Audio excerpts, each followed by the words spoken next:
Yuk. Kang Din, selamat siang.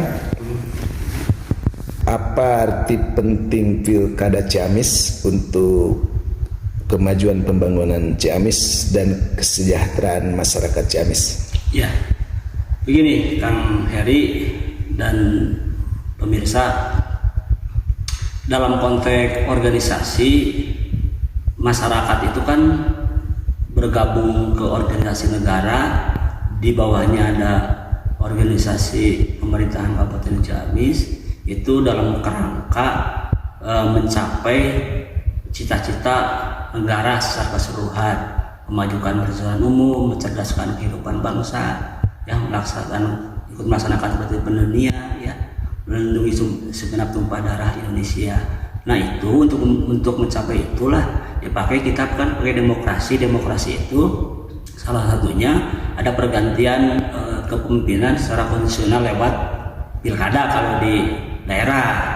Nah jadi arti penting pilkada bagi masyarakat Ciamis adalah ini alat untuk memperbaharui kontrak sosial dengan para pemimpin, tujuannya agar kesejahteraan masyarakat semakin tinggi, ya, kemudian pendidikan masyarakat semakin tinggi, kemudian masyarakat juga bisa punya kompetensi untuk ikut andil dalam rangka membangun peradaban dunia, gitu.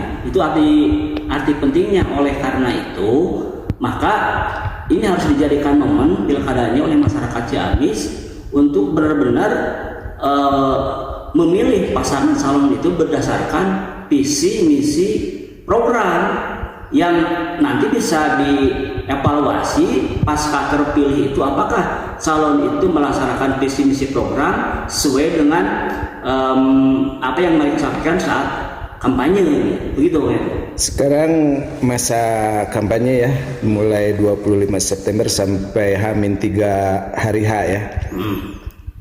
Artinya kampanye itu mengkampanyekan visi misi program ya. Betul, ya. Sejauh mana pengamatan Kang Din terhadap masa kampanye khususnya yang diselenggarakan oleh paslon atau partai pengusung atau juga yang difasilitasi oleh KPU? Nah, terkait kampanye, mari kita dudukkan dulu dari definisi kampanye itu. Kampanye itu ya kegiatan untuk meyakinkan pemilih, ya, dengan menawarkan visi misi program paslon, gitu. Itu harus di headline, ya. Jangan sampai nanti ketika pelaksanaan kampanye itu malah substansi dari kampanye itu tidak terpenuhi. Misalnya tidak ada visi misi program, tapi misalnya hanya foto itu. Nah, kemudian terkait dengan pemasangan alat peraga yang difasilitasi oleh KPU kan, sejauh ini saya lihat alat peraga itu baik berupa reklame, ya, kemudian spanduk, umbul-umbul belum terlihat ini, gitu ya. Di Ciamis belum ya? Belum terlihat itu. Kenapa ya? Ini KPU belum menentukan waktunya kapan ini pemasangan alat peraga ini akan dilaksanakan, gitu. Padahal kampanye penting sekali untuk meningkatkan kualitas demokrasi dan kecerdasan pemilih ya.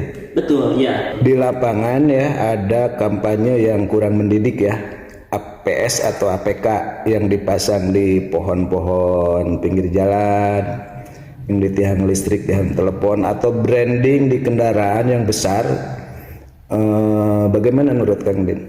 Jadi terkait dengan pemasangan bahan kampanye itu di PKPU 13 2024 disebutkan secara eksplisit dilarang, ya, memasang bahan kampanye di taman atau pepohonan. Begitu juga di fasilitas publik seperti tiang-tiang listrik, gitu. Nah, kalau itu terjadi, ya, maka Bawaslu harus segera melakukan tindakan, gitu ya, agar memberikan edukasi kepada tim kampanye atau paslon bahwa